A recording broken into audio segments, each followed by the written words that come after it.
வணக்கம், welcome back to indianmoney.com. நான் உங்களோட சனாராம். இன்வெஸ்ட்மெண்ட் பத்தி நான் நிறைய வீடியோஸ் போட்டுட்டு இருக்கேன். இங்க இன்வெஸ்ட் பண்ணுங்க, இங்க கூட நீங்க இன்வெஸ்ட் பண்ணலாம் அப்படின்னு சொல்லி. ஸோ நீங்க ஒருவேளை சரி ஓகே நான் இப்போ இன்வெஸ்ட்மெண்ட் ஸ்டார்ட் பண்ண போறேன் அப்படின்னு டிசைட் பண்ணியிருந்தாலோ, இல்ல நீங்க ஒருவேளை இன்வெஸ்ட் பண்ணிட்டு இருந்தாலோ, நான் சொல்லக்கூடிய இந்த கொஸ்டின்ஸை உங்ககிட்ட நீங்களே கேட்டுக்கணும். அது என்ன கொஸ்டின்ஸ் அப்படின்றத இப்ப பார்க்கலாம். ஃபர்ஸ்ட் கொஸ்டின் என்ன அப்படின்னு பார்த்தோம்னா, இன்வெஸ்ட் பண்ணணும்னு டிசைட் பண்ணிட்டோமே, நம்ம கிட்ட எமர்ஜென்சி ஃபண்ட் இருக்கா? இல்லைன்னா இன்வெஸ்ட் பண்ணிட்டு இருக்கோமே, நம்ம கிட்ட எமர்ஜென்சி ஃபண்ட் இருக்கா? இந்த எமர்ஜென்சி ஃபண்ட் அப்படின்றது என்ன? இப்போ 20,000 உங்களுக்கு ஒரு மாசத்தோட எக்ஸ்பென்ஸ் அப்படின்னா 20 into 6, அதாவது 20,000 into 6, 1,20,000 ரூபாய் நம்ம கிட்ட இருக்கணும். எதுக்கு இருக்கணும்? COVID-19 நமக்கு ஒரு நல்ல லெசன் கத்து கொடுத்துருக்கு. நம்ம எமர்ஜென்சி ஃபண்ட் எடுத்து வைக்கல தனியா அப்படின்னா இப்படி ஒரு சிச்சுவேஷன் வரப்போ நம்மளால சர்வைவ் பண்ண முடியாது, ரொம்ப ஸ்ட்ரகிள் பண்ணுவோம் அப்படின்னு சொல்லிட்டு. ஸோ அதுக்காக தான் இந்த எமர்ஜென்சி ஃபண்ட் முக்கியம். ஸோ நாம இன்வெஸ்ட்மெண்ட்லயே காசு போட்டுட்டு இருந்தோம்னா, அதுவும் லிக்விடிட்டி ரொம்ப ஜாஸ்தியா இல்லாத இன்வெஸ்ட்மெண்ட்ஸ், அதாவது நம்ம வேணுன்றப்போ கேஷ் ஆக்க முடியாத இன்வெஸ்ட்மெண்ட்ஸ்ல காசு போட்டுட்டு இருந்தோம்னா இந்த மாதிரி ஒரு எமர்ஜென்சி சிச்சுவேஷன்ல கை கொடுக்காது. இல்லைன்னா லிக்விடிட்டி கம்மியா இருக்கு இல்லையா, ஸோ நாம சற்று அந்த இன்வெஸ்ட்மெண்ட்டை கலைச்சு காசு ஆக்கணும்னா நமக்கு லாஸ் வந்துடும். ஸோ நம்ம என்ன பண்ணணும்? ஒன்று, நீங்க எமர்ஜென்சி ஃபண்ட் செட் பண்ணிட்டு அதுக்கப்புறம் இன்வெஸ்ட்மெண்ட் ஸ்டார்ட் பண்ணிக்கலாம். ரெண்டாவது விஷயம், நீங்க இன்வெஸ்ட்மெண்ட் பண்ணிட்டு இருக்கீங்கன்னா சைட் பை சைட் அந்த எமர்ஜென்சி ஃபண்டை நீங்க சேர்க்க ஆரம்பிக்கணும். ஸோ நம்மளோட ஃபர்ஸ்ட் கொஸ்டின் என்ன? நான் இன்வெஸ்ட்மெண்ட் பண்ணலான்னு டிசைட் பண்ணிட்டேனே, என்கிட்ட எமர்ஜென்சி ஃபண்ட் இருக்கா? இல்லைன்னா இன்வெஸ்ட்மெண்ட் நான் பண்ணிட்டு இருக்கேன் ஆனா என்கிட்ட எமர்ஜென்சி ஃபண்ட் இருக்கா? ஸோ இதுக்கான ஆன்சர் என்னன்றதை நீங்க பார்க்கணும். செகண்ட் கொஸ்டின், உங்களை நீங்க என்ன கேட்டுக்கணும் அப்படின்னா, நான் இன்வெஸ்ட் பண்ணணும்னு டிசைட் பண்ணிட்டேன், ஓகே எனக்கு ரெகுலரான இன்கம் இருக்கா? இப்போ நம்ம எஸ்ஐபி செலக்ட் பண்ணணும்னு வச்சுக்கோங்களேன். ஒரு 5,000 நீங்க மந்த் போடுறீங்கன்னா நீங்க எல்லா மாசமும் அது கொடுத்து தானே ஆகணும். சரி, ஒருவேளை நடுவில் எங்கேயாவது உடம்பு சரியில்லாம நம்ம வேலைக்கு போகாம சேலரி கட் பண்ணிட்டாங்கன்னா எப்படி நம்ம எஸ்ஐபி பே பண்ணுவோம்? நீங்க இன்வெஸ்ட் பண்ணிட்டு இருந்தீங்கன்னா பிரச்சனை கிடையாது, you will be managing. But நீங்க புதுசா இன்வெஸ்ட் பண்ண போறீங்கன்னா இந்த கொஸ்டின் கண்டிப்பா உங்ககிட்ட கேட்டுக்கணும். நமக்கு ரெகுலர் இன்கம் இருக்கா? Okay fine. நீங்க லம்சமா இன்வெஸ்ட் பண்ணாலும் ப்ராப்ளம் கிடையாது. இல்ல பிபிஎஃப் மாதிரி, அதாவது ஒரு வருஷத்துக்கு 1,50,000 நீங்க இன்வெஸ்ட் பண்ணணும், லிபரலா நீங்க அதை இன்வெஸ்ட் பண்ணிக்கலாம் அப்படின்னு சொல்றது ப்ராப்ளம் இல்லை.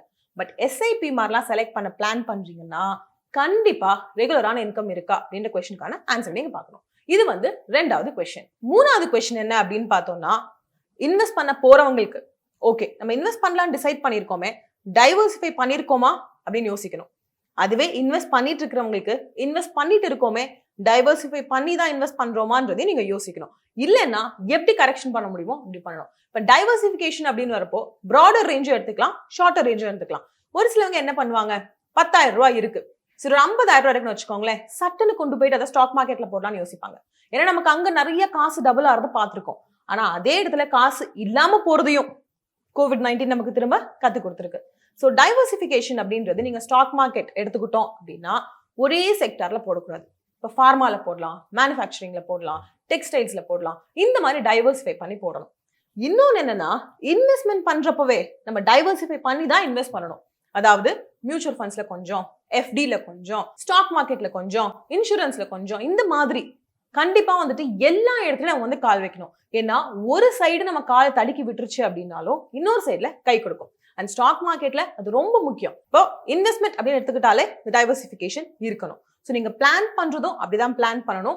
ஒருவேளை நீங்க ஒரு இடத்துல மட்டும் இன்வெஸ்ட் பண்ணிருக்கீங்கன்னா அதை எப்படி சேஞ்ச் பண்ண முடியும் அப்படின்றத நீங்க பார்க்கணும். ஸோ இந்த ஸ்டாக் மார்க்கெட் எக்ஸாம்பிள் சொன்னேன் இல்லையா, COVID-19 என்னாச்சு, ஃபார்மாஸ் மட்டும் ஓப்பனா இருந்தது, மற்ற எல்லா ஷாப்ஸும் க்ளோஸா இருந்தது.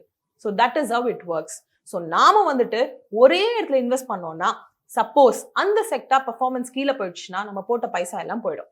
ஆனா அதுவே நம்ம மல்டிபிள் இடத்துல போட்டோம், சரி இந்த செக்டார் கீழே பெர்ஃபார்ம் பண்ணுது பட் இந்த செக்டார் டபுளா பெர்ஃபார்ம் பண்ணுதுன்னா நமக்கு பேலன்ஸ் கிடைச்சிடும். So this is how it works. So மூணாவது கொஸ்டின் உங்ககிட்ட என்ன கேட்டுக்கணும், நீங்க நாம இன்வெஸ்ட் பண்ணணும்னு டிசைட் பண்ணியாச்சு, டைவர்சிஃபிகேஷன் பத்தி யோசிச்சிருக்கோமா, நம்ம இன்வெஸ்ட் பண்ணிட்டு இருக்கோமே டைவர்சிஃபை பண்ணிருக்கோமா? இது தேர்ட் கொஸ்டின். நாலாவது கொஸ்டின், இன்வெஸ்ட் பண்ணிட்டு இருந்தீங்கன்னா பிரச்சனை கிடையாது, நீங்க மேனேஜ் பண்ணிட்டு இருப்பீங்க, ஸோ இந்த கொஸ்டின் நீங்க அவாய்ட் பண்ணிக்கலாம். ஆனா இன்வெஸ்ட்மெண்ட் நீங்க பண்ணணும்னு யோசிச்சுட்டு இருந்தீங்கன்னா கேளுங்க, நம்ம ஏதாவது இஎம்ஐ பே பண்ணிட்டு இருக்கோமா? ஓகே எனக்கு 20,000 சேலரி வருது, அதில் நான் 10,000 ஆல்ரெடி இஎம்ஐ பே பண்ணிட்டு இருக்கேன், என்னால் 5,000 இன்வெஸ்ட் பண்ண முடியுமா? சான்ஸ் கிடையாது. அதாவது 50% நான் கமிட்மெண்ட் கொடுத்துட்டேன். எனக்கு தேவையான ஒரு வண்டியா இருக்கலாம், ஒரு ஃப்ரிட்ஜா இருக்கலாம், டிவி எதுனாலும் சரி, நாம அந்த காசு கொடுக்கணும். கொடுக்கலன்னா பெரிய பிரச்சனை ஆயிடும். ஸோ அந்த கமிட்மெண்ட் இருக்கிறப்போ நம்ம இன்வெஸ்ட்மெண்ட் ஜாஸ்தி பண்ணணும்னு யோசிக்க கூடாது. கம்மியா பண்ணிக்கலாம், பண்ணவே கூடாதுன்னு நான் சொல்லல. உங்களோட ஸ்ட்ரென்த்துக்கு தகுந்த மாதிரி உங்களுக்கு எவ்வளவு பண்ண முடியும் அப்படின்றத யோசிச்சுட்டு அதுக்கு தகுந்த மாதிரி நீங்க இன்வெஸ்ட் வந்து பண்ணிக்க முடியும். இல்லைன்னா என்ன ஆகும், ஒரு பக்கம் இஎம்ஐ பே பண்ணுவோம், ஒரு பக்கம் இன்வெஸ்ட்மெண்ட் காசு கொடுத்துருவோம், அண்ட் லாஸ்ட் என்ன ஆகும், கடன் வாங்குவோம். ஒரு 10,000 கொடு, நான் ஒரு நெக்ஸ்ட் மந்த் கொடுக்குறேன், ஒரு 20,000 கூட ஒரு 6 months கழிச்சு கொடுக்குறேன். ஸோ இங்க என்ன ஆகுது, நமக்கு ரிட்டர்ன்ஸ் இங்க இருந்து வருதுன்னு சொல்றோம், 3% வருது, 4% வருது, 10% வருதுன்னு வச்சுக்கோங்க. But somewhere or the other அதுல இருந்து கொஞ்சம் அமௌண்ட் இந்த கடன் கொடுத்துதான் ஆகணும். தேவையில்லாத பிரச்சனை தான். ஸோ நீங்க என்ன கேட்கணும், உங்ககிட்ட இன்வெஸ்ட் பண்ண போறீங்கன்னா, நான் இன்கம் எவ்வளவு வாங்குறேன், எவ்வளவு இஎம்ஐ பே பண்றது, அது கமிட்மெண்ட் எவ்வளவு இருக்கு எனக்கு வெளியே போறதுக்கானது, அதை தவிர்த்துட்டு என்னால எவ்வளவு முடியும் அப்படின்றத பார்த்துட்டு இன்வெஸ்ட்மெண்ட் டிசைட் பண்ணணும். 5வது கொஸ்டின்ங்க, இந்த விஷயத்தை பத்தி நம்ம யோசிக்கவே மாட்டோம், நெக்லெக்ட் பண்ணிடுவோம், கண்டுக்க மாட்டோம். பட் இது ரொம்ப முக்கியமான ஒரு விஷயம். அது என்ன அப்படின்னு பார்த்தோம்னா, நான் இன்வெஸ்ட் பண்ணணும்னு நினைக்கிறேன், நான் இன்வெஸ்ட் பண்ணிட்டு இருக்கேன், பட் டேர்ம் இன்சூரன்ஸ் பத்தி நான் யோசிச்சிருக்கேன்னா, எதுக்காக டேர்ம் இன்சூரன்ஸ் கேட்டீங்கன்னா, எதுக்காக இன்வெஸ்ட் பண்றோம், எதுக்காக சேவ் பண்றோம், நமக்காக மட்டுமா? கண்டிப்பா கிடையாது. நமக்கு கிடைக்கக்கூடிய காசை பெருக்கணும். ஏன்?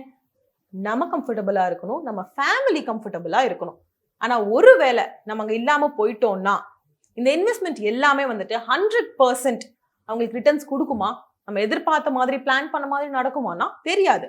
ஏன்னா ரிஸ்க் அப்படின்ற ஒரு ஃபேக்டர் எல்லா இன்வெஸ்ட்மெண்ட்லயும் இருக்கு. ஸோ அதை நம்ம ஞாபகம் வச்சுக்கணும். அங்கதான் இந்த டேர்ம் இன்சூரன்ஸ் பிக்சருக்கு வருது. நம்ம இவ்வளோ விஷயங்களை நம்ம ஃபேமிலிக்காக பண்றப்போ ஏன் இவ்வளோ ப்ரீமியம் பே பண்ணக்கூடாது? இவ்வளோ ப்ரீமியம் நீங்க பே பண்ணி இவ்வளோ கவரேஜ் கிடைக்கிறப்போ, ஒருவேளை எனக்கு ஏதாவது ஆயிடுச்சு அப்படின்னாலும் என்னோட அம்மா அப்பா சேஃபா இருப்பாங்க, அவங்க ஃபினான்ஷியலி ஸ்டேபிளா இருப்பாங்க, ரெஸ்பெக்ட்ஃபுல்லா வாழ்வாங்க. ஸோ இதை வந்து ஞாபகம் வச்சுக்கணுங்க. நீங்க டேர்ம் இன்சூரன்ஸ் பத்தி இன்னும் யோசிக்கல அப்படின்னா தயவு செஞ்சு அதை பத்தின ரிசர்ச் வந்து பண்ணணும். இது ரொம்ப ஒரு முக்கியமான விஷயம், நம்ம வந்து நெக்லெக்ட் பண்ற ஒரு விஷயம்.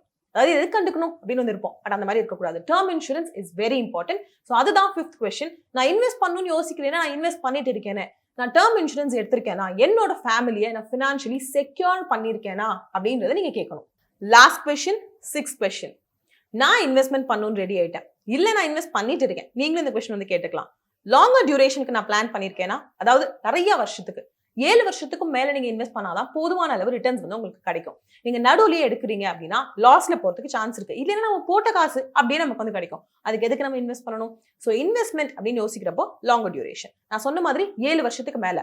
ஆனா ஒரு சில ஸ்கீம்ஸ் பார்த்தோம் அப்படின்னா, இந்த post office monthly income scheme 5 வருஷத்துல மெச்சூரிட்டி ஆயிடும். ஸோ அங்க இன்வெஸ்ட் பண்ணோம் அப்படின்னா 5 இயர்ஸ்க்கு அப்புறம் எடுத்துக்கலாம். ஸோ இந்த மாதிரியான பிளானிங் உங்களுக்கு வந்து இருக்கணுங்க.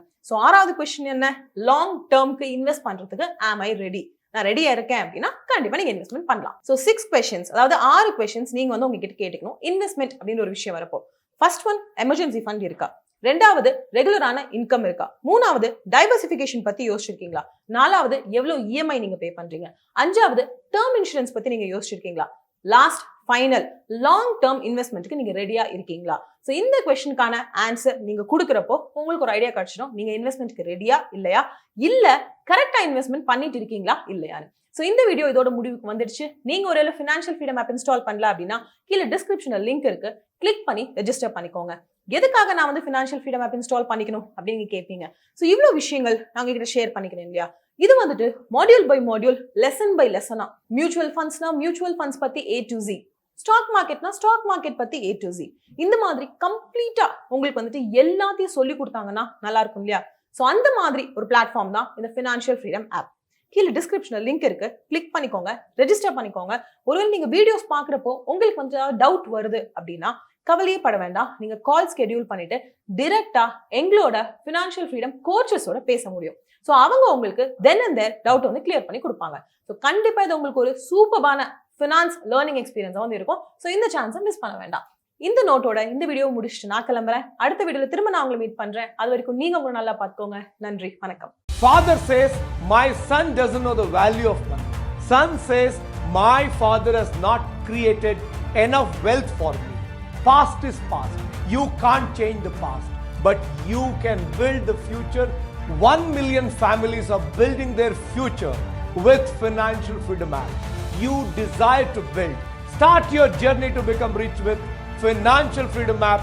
Be wise, get rich.